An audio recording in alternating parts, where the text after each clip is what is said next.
Welcome to the university podcast. आज हमारे साथ है honourable vice chancellor professor Saket Kushwaha. Welcome sir. Sir, आज आपसे पूछना चाहेंगे रिसर्च और रिसर्च प्रोजेक्ट्स और रिसर्च फैसिलिटीज़ के बारे में। यूनिवर्सिटी 4 कैंपसेस में क्या क्या है? नमस्कार जोले, अस्सलाम वालेकुम। प्रोफेसर जल्दन, थैंक यू वेरी मच। हम लोग आज ये पॉडकास्ट कर रहे हैं, इसके लिए जो आपने एनर्जी लगाई इसके लिए सल्यूट। यस, मैं आपको याद दिला दूं कि हमारे पास 4 कैंपस तो इस तरीके से हो गए कि यहाँ पे 2 कैंपस है ले में। एक तो हमारा ये तारू कैंपस, फिर एक एग्रीकल्चर के लिए इस्तकना में कैंपस है। इसी तरीके से हमारे कारगिल में भी 2 कैंपस हैं। एक एग्रीकल्चर के लिए, हॉर्टिकल्चर के लिए एक है, और एक हमारे जो नॉर्मल कोर्सेज चलते हैं वो कैंपस है। लेकिन इनके अलावा भी मैं बता दूं कि केवीके भी हमारे पास आ गए। अब हमारे पास 4 केवीके हैं। हालांकि वहाँ जो काम होता है वो काम जो है गवर्नमेंट की स्कीम्स, प्रोजेक्ट्स को हम अपने किसान भाइयों के बीच में कैसे ले जाएं, तकनीकी को कैसे ले जाएं, उनको प्रैक्टिस कैसे करवाएं, इसके ऊपर हम बात करते हैं। फील्ड ट्रायल कैसे करें या ऑन फार्म ट्रायल कैसे करें, ये कंपोनेंट है। तो अभी केवीके को थोड़ा दूर रखते हैं, अभी हम बात करेंगे जो आपका सवाल है। तो हम इन 4 कैंपसेस में एग्रीकल्चर की जो कैंपस है हमारा इस्तकना में, वहाँ पे आप जानते हैं कि इस समय हमने मास्टर्स डिग्री भी चला रहे हैं, हम पीएचडी का भी प्रोग्राम चला रहे हैं, और हमारा बीएससी एग्रीकल्चर भी वहाँ चल रहा है। तो बीएससी एग्रीकल्चर में जो 7th डीन कमेटी की रिपोर्ट है एग्रीकल्चर की, उसके बेसिस पे करते हैं। तो हमारा प्रोजेक्ट रिपोर्ट सबमिट नहीं होता है बीएससी में, तो ये 4 साल का प्रोग्राम है। लेकिन एमएससी में और पीएचडी में हमारे रिसर्च होते हैं। उसके लिए हमारे पास जो ज़रूरत भर की पूरी लैब्स हैं वो हमारी इस्तकना में भी हैं, और हमारे जो हॉर्टिकल्चर के लिए कैंपस है कारगिल में, उसमें भी है। अब हम आते हैं अपने डिपार्टमेंट्स में। तो इन डिपार्टमेंट्स में आप जानते हैं कि हमारे पास स्टेट ऑफ आर्ट फैसिलिटी है। आपका जो सवाल था कि रिसर्च हम कहाँ कहाँ करा रहे हैं, तो ये आपकी मदद से ही हुआ है। आप हमारे डीन रिसर्च हैं। तो 98 विद्यार्थियों को हम लोगों ने अब तक हमारे पास हैं, और ये 98 विद्यार्थी जो है तकरीबन 19 डिपार्टमेंट्स में हैं। तकरीबन नहीं, एग्जैक्टली 19 डिपार्टमेंट्स में हैं। और अगले आने वाले साल के लिए जो हमने अपने प्लान डिस्कस किया है कि हमारा वैसे ही हम करेंगे। यूजीसी का जो नियम है कि नेट के हिसाब से अब करेंगे कि हमारा जो 20 एडमिशन या 22 एडमिशन हम लेंगे, उसके पीछे कारण ये कि अगले साल तक हमारे पास जो 38 वैकेंसीज हैं असिस्टेंट प्रोफेसर्स की, वो मिल जाएंगी हमें। और हर असिस्टेंट प्रोफेसर को वैसे यूजीसी 4 सुपरविज़न के लिए 4 कैंडिडेट अलाउ करती है।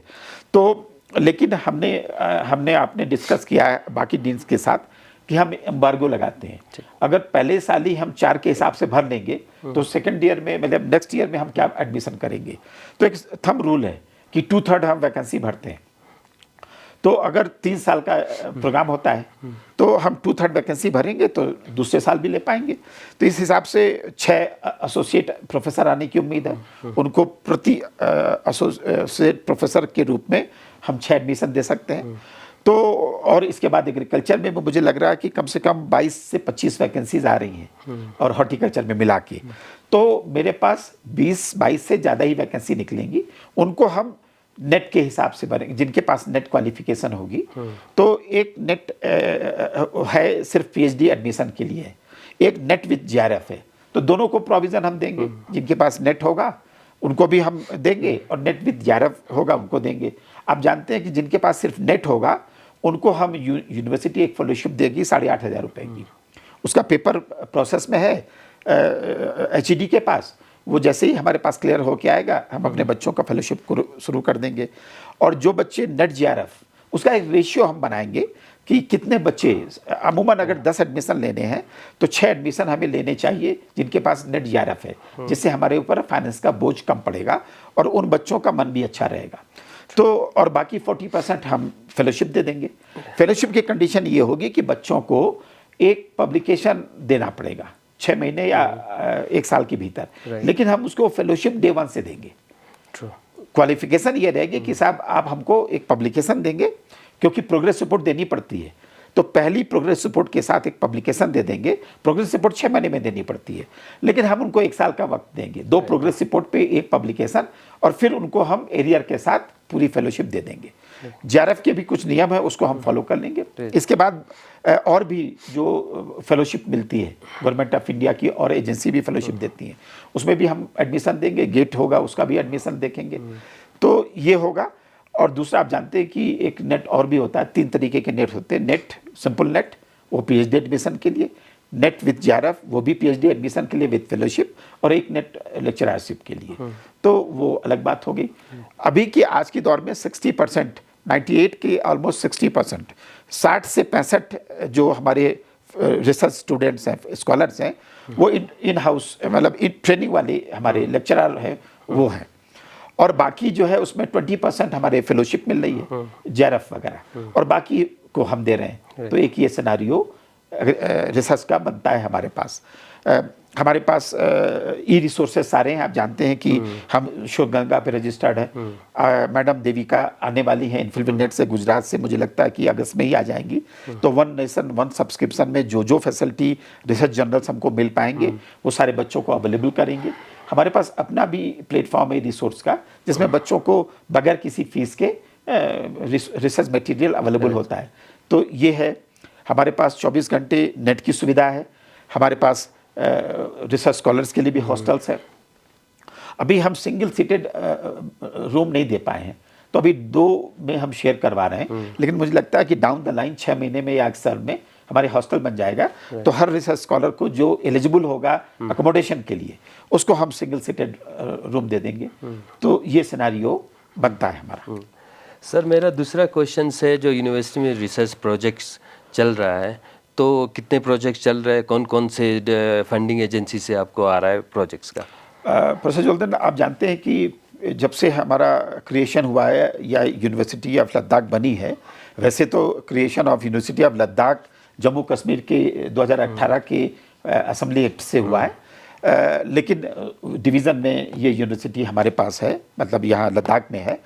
तो हमारे पास तकरीबन इस समय 60 से ज़्यादा एक्स्ट्रा मोरल जो प्रोजेक्ट होते हैं, चाहे वो डीएसटी का हो या अदर फंडिंग एजेंसी का हो, वो आपके पास भी करीब 60 लाख से ज़्यादा का प्रोजेक्ट है।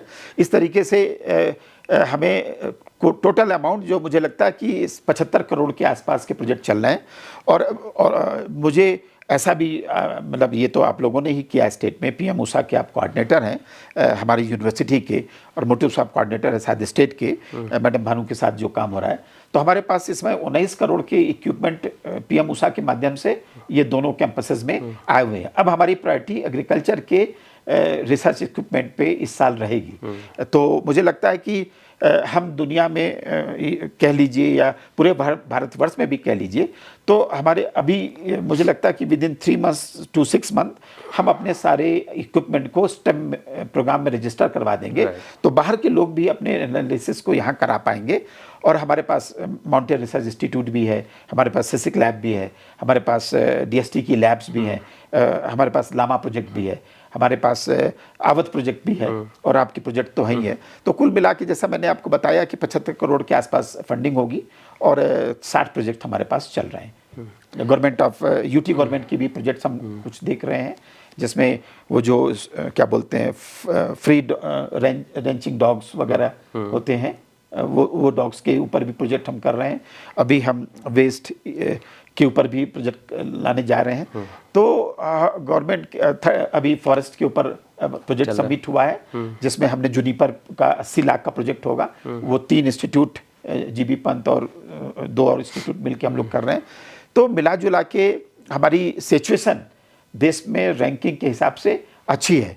बस हमें करना ये है कि तुरंत नैक करा के 2F हमारे पास है, 12V के लिए हमें नैक कराना पड़ेगा। आप जानते हैं कि 1 तारीख को 2 तारीख को अगस्त को नैक में मीटिंग होने वाली थी बैंडवी की, लेकिन उसमें मुझे भी जाना था। लेकिन अभी देश में शिक्षा मंत्री जो हमारे नए आए हैं, उनसे अप्रूवल लेना पड़ेगा। तो ये मीटिंग थोड़े दिन के लिए टल गई।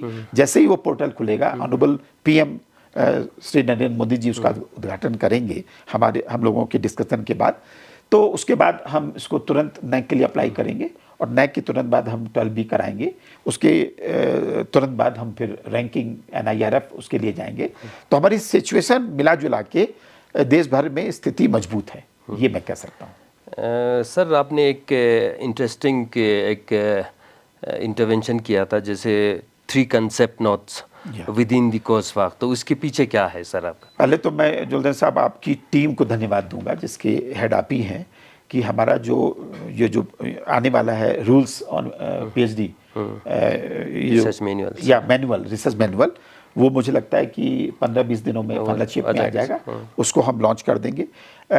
अभी जो आपने सवाल पूछा रिसर्च को लेके, उसमें आपके हिसाब से क्या क्या कंपोनेंट हमें ध्यान देना होना चाहिए?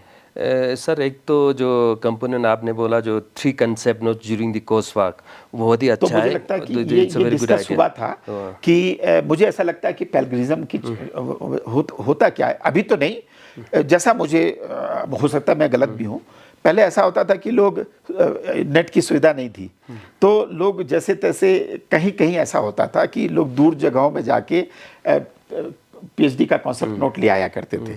मेरा मानना ये है कि ये फॉर्मूला सबसे अच्छा रहेगा, आप लोगों ने इसके लिए हाँ भी करी है, कि किसी भी बच्चों को एकदम 1 पेज का कॉन्साइज कॉन्सेप्ट नोट लेकर आएगा, और वो हम पहले चेक करेंगे कि उसके ऊपर कहीं रिसर्च हुई है कि नहीं हुई है।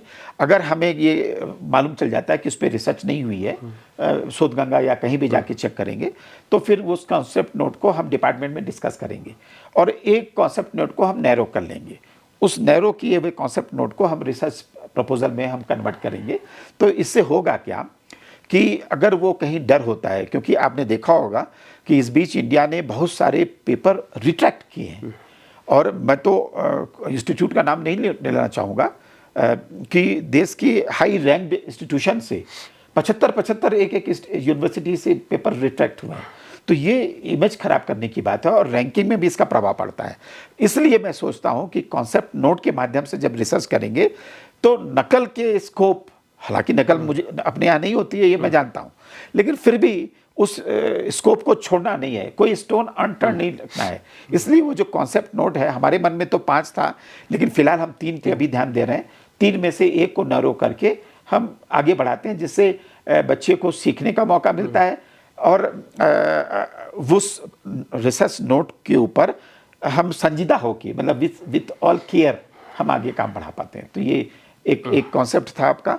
दूसरा, मैनुअल हमारा आ जाएगा। तीसरा, हमको सुपरवाइजर लेते ही हैं, जैसे उदाहरण के तौर पे अब तो FRL का वो मैंडेट बदल गया है, अदरवाइज हमारे professor of practice professor Chaurasia हैं, एक हमारे पद्मश्री आसाम से हैं प्रोफेसर ऑफ प्रैक्टिस, इनके माध्यम से भी चीज़ों को हम फिल्टर करते हैं। और हमारे पास एक लंबा जो साइंटिस्ट का ग्रुप है, जहाँ से हमको सुपरवाइज़र लेते हैं उन इंस्टीट्यूशन से जहाँ से हमने MOU साइन किया है। तो इन सब चीज़ों के करने की वजह से बच्चों को भी सीखने का मौका मिलता है, और हमारे अपने सुपरवाइज़र का भी एक एक्सपोजर होता है, जिससे बच्चे की रिसर्च करने की कैपेबिलिटीज़ बढ़ती है, और हमारे इंस्टीट्यूशन का नाम भी आगे बढ़ता है। Sir as per the NEP जो यूनिवर्सिटीज़ का 3 कैटेगरीज में बनता है। Number 1 with research teaching, number 1 teaching, number 2 research, and number 3 research with teaching.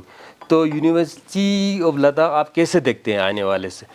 अच्छा, आपने NEP में जो हम लोगों ने 3 टाइप्स ऑफ यूनिवर्सिटी की बात करी थी, टाइप 1, टाइप 2, टाइप 3, आप उसके बारे में यूनिवर्सिटी उस पर्सपेक्टिव में देखना चाहते हैं। तो प्रोफेसर जॉर्डन, आप जानते हैं, हमारे भाई बहन भी जानते हैं कि टाइप 1 यूनिवर्सिटी वो यूनिवर्सिटीज़ हैं जहाँ पे सिर्फ टीचिंग होती है, और टाइप 2 जो है वो यूनिवर्सिटीज़ हैं जहाँ दोनों काम होते हैं, और टाइप 3 यूनिवर्सिटीज़ वो रिसर्च इंस्टीट्यूशन है जहाँ पे सिर्फ रिसर्च होती है। तो अभी आपको एग्जांपल हम बता ही देते हैं।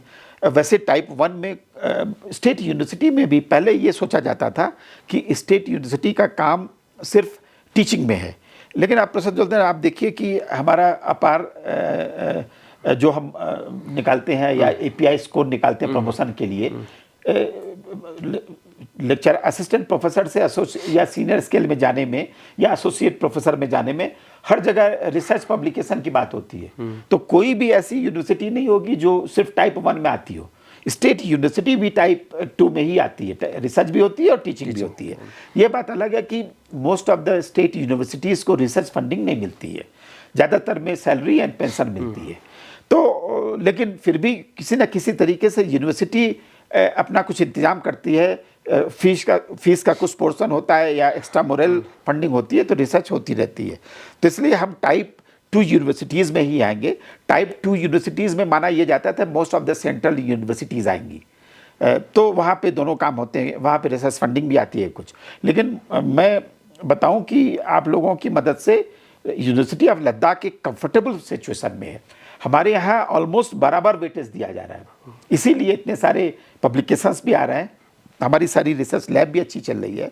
तो हम टाइप 2 यूनिवर्सिटीज़ के ही पर्सपेक्टिव में यूनिवर्सिटी ऑफ लद्दाख का फ्यूचर देखते हैं, और हमारे पास कोई ऑप्शन भी नहीं है। अब टाइप 3 यूनिवर्सिटीज़ की बात जो करते हैं वो ऐसे इंस्टीट्यूशन जैसे हम लोग DRDO या FRL की बात करते थे, जहाँ पे रिसर्च होती थी। तो मुझे लगता है कि उस डोमेन में अभी जाने की हमारी कोई सोच नहीं है। हम टाइप 2 यूनिवर्सिटीज़ में ही यूनिवर्सिटी ऑफ लद्दाख को आगे बढ़ते हुए देखना चाहते हैं, और वही हमारा सपना भी है। सर आखिर में आप जो आने वाले पोटेंशियल रिसर्च स्कॉलर जो यूनिवर्सिटी में लद्दाख, उनके लिए कुछ मैसेज देना चाहेंगे? जी, मैं ये रिसर्च देना चाहूँगा कि उनके एक्सपोजर हमें करवानी चाहिए। मुझे ऐसा लगता है कि हमें स्टेट ऑफ आर्ट्स की जो लैब्स हैं पूरे इंडिया भर में, क्योंकि ऑलमोस्ट हर स्टेट में 1-2 ऐसे इंस्टीट्यूशन हैं जहाँ जो जाने जाते हैं अपने रिसर्च वर्क के लिए। तो मुझे ऐसा लगता है कि हम अपने बच्चों के लिए एक ऐसा सिनेरियो क्रिएट करें, और उन्हीं इंस्टीट्यूशन से हमको सुपरवाइज़र भी लें, जिससे उस बच्चे को वहाँ जाने में मतलब 12 महीने में कम से कम 1 या 2 महीने के लिए बच्चा अपना सैंपल टेस्ट कराने के लिए जाए, और उन इंस्टीट्यूशन में अगर कोई इंटर्नशिप टाइप की छोटा विंटर या समर कोर्स कर सके, जिससे उसको उस डायमेंशन में आगे बढ़ने में मदद मिलेगी। और फिर इससे होगा क्या कि हमारी विजिबिलिटी भी बढ़ेगी। अगर हमारा बच्चा मान लीजिए आज की डेट में किसी अच्छे रिसर्च इंस्टीट्यूशन में, जैसे एक्सेलरेटर सेंटर हो गया दिल्ली में, जिसके डॉक्टर AC पांडे इंचार्ज हैं, अगर वहाँ हमने अपने बच्चे को भेजा तो उस बच्चे को वहाँ दुनियादारी समझने में मदद मिलेगी। दूसरा, उस बच्चे को शायद ब्रेक मिल जाए उस इंस्टीट्यूशन में, जैसे अभी इसरो में हमारे बच्चे बहुत सारे जा रहे हैं, तो उस बच्चे के अपने एक पर्सनल रेपो डेवलप होगा, और उस बच्चे को वहाँ हो सकता है प्लेसमेंट मिल जाए। तो इस तरीके के एक्सपोजर से बच्चे को फ्यूचर प्लेसमेंट में मदद मिलेगी, और उसके पर्सपेक्टिव को हम थोड़ा और ब्राइटन कर पाएंगे। ये काम करना पड़ेगा। तो मुझे रिसर्च स्कॉलर्स को ये सूचना देनी है या ये निवेदन करना है कि there is no shortcut in life. हमको कुछ चीज़ों को समझना पड़ेगा। जैसे हर बच्चे को रेगुलर FDP के प्रोग्राम करने चाहिए। आजकल ऑनलाइन प्रोग्राम्स हो रहे हैं, तो हम क्या करते हैं कि मिनिमम में ज़िंदगी जीते हैं। आपको याद होगा कि कल ही परसों में मैंने आपको अपनी मार्कशीट दिखाई थी, PhD की मार्कशीट दिखाई, मैंने आपको मास्टर्स की मार्कशीट दिखाई। मैंने जो मिनिमम प्रेस्क्राइब रिक्वायरमेंट था किसी चीज़ को बैरियर क्रॉस करने का, उसका दुगना कोर्स मैंने किया। आपने देखा होगा कि जितना एग्रीकल्चर इकोनॉमिक्स का कोर्स मैंने किया, उतना एक्सटेंशन में भी किया, स्टैट में भी किया। ये बात इसलिए बता रहा हूँ कि हम मिनिमम 4 सब्जेक्ट पेपर पढ़ के ज्ञानी नहीं बन जाते। तो ज्ञान तो एक कंटिन्यूअस एक्सप्लोरेशन का प्रोसेस है। तो हमें अपने आप को रोज़ ब्राइटन करना पड़ेगा, टेक्नोलॉजी में अपडेट करना पड़ेगा। तो एक रिसर्च स्टूडेंट को, चाहे वो आर्ट्स का हो, साइंस का हो, या सोशल साइंस का हो, या ट्राइबल स्टडीज़ का क्यों ना हो, उसे कंप्यूटर लिटरेसी ज़रूर जाननी चाहिए। और ChatGPT एंड जो क्लाउड वगैरह के जो लेटेस्ट ये जो हमारे टूल्स हैं, इनके ऊपर हाथ साफ करना चाहिए, मतलब इनको प्रैक्टिस करना चाहिए, और FDP के वेरियस प्रोग्राम्स करने चाहिए। और एक जो महत्वपूर्ण चीज़ें हैं, साइंस बैकग्राउंड के बच्चों को मशीन लर्निंग आनी चाहिए। साथ में वेरियस काइंड ऑफ इक्विपमेंट्स जो हैं उसको चलाने की भी कैपेबिलिटी डेवलप करनी चाहिए। इसका मैं प्रयास कर रहा हूँ। आपसे मैंने निवेदन किया था कि सारे इक्विपमेंट की एक लाइन बनाइए कि साइंस लैब में, जैसे अभी हमारे पास पर्स प्रोजेक्ट है, लेकिन हमने उसमें NMR नहीं खरीदा, XRD भी नहीं खरीदा शायद। तो अब इन सब मशीनों को खरीदेंगे और बच्चों को उसके ऊपर कैसे ऑपरेट करते हैं इसकी भी आवश्यकता है। अपने देश में जो कमी नजर आती है, देश में ही नहीं, मैं आपको बताऊं कि मेरी यात्रा के एक मुझे संस्मरण याद है। मैं मिशिगन टेक यूनिवर्सिटी में गया था और वहाँ पे मुझे लगता है 17-18 इलेक्ट्रॉन माइक्रोस्कोप है। उसको चलाने के लिए 2 इंडियन स्टूडेंट जो PhD कर रहे हैं उन्हीं को बुलाया जाता है। यानी कि वो बच्चे अब कितने इंपॉर्टेंट थे पूरे सोसाइटी के लिए। तो मुझे ऐसा लगता है कि हमारा बच्चा, विद्यार्थी अच्छा टीचर, रिसर्चर, साइंटिस्ट तभी बन सकता है जब इन सब चीज़ों में भी थोड़ा पारंगत हासिल करे, इसमें भी थोड़ा एक्सपर्टाइज लेकर आए। तो मैं स्टूडेंट से ये कहूँगा कि थोड़ा है, थोड़े और की ज़रूरत है। अगले पॉडकास्ट में जल्दी मिलेंगे कुछ नए बर्निंग प्रॉब्लम्स के साथ। इस बीच मैं आपसे रिक्वेस्ट करूंगा कि अपने वेबसाइट पे सभी इक्विपमेंट की लिस्ट को अपडेट कर दीजिए और कौन सा वर्जन हमारे पास है, जिससे अगर उसको अपग्रेड भी करना पड़े तो वो हम करें। और बाहर के अभी अगर UT गवर्नमेंट से परमिशन मिल जाती है तो फुल ब्राइट का वो जो स्टूडेंट आने वाला है उसको भी हम बुलाएंगे। और हम अब UT गवर्नमेंट की परमिशन से ही 10% कम से कम फॉरेन स्टूडेंट को एडमिशन देंगे। उनके लिए जो रिसर्च के लिए जरूरी कंपोनेंट होगा कि वो अगर परमिट लेनी पड़ती, सिक्योरिटी एरिया परमिट और जो भी चीज़ें जरूरी होंगी वो हम सब करेंगे। लेकिन हमारा डेटा लीक हो जाएगा या हमारा सैंपल चोरी हो जाएगा या हमारे सैंपल बाहर चले जाएंगे, इस भय से हम काम नहीं रोक सकते। हमें ऐसा मैकेनिज्म डेवलप करना पड़ेगा जिससे ये जो डर हैं हमारे, इनको हम टैकल कर सके, इसको हैंडल कर सके। लेकिन डर से हम घर में बैठ जाएंगे या किसी को घुसने नहीं देंगे, ये सोच हमें हटानी पड़ेगी। तो मुझे लगता है कि रिसर्च का डोमेन बड़ा स्ट्रांग है अपने लद्दाख में, इसको थोड़ा संजीदा से विथ केयर करने की ज़रूरत है। और जैसा मैंने कहा, थोड़ा है, थोड़े की ज़रूरत है, उसको हम पूरा कर लेंगे। Sir thank you very much sir. Thank you. नमस्ते।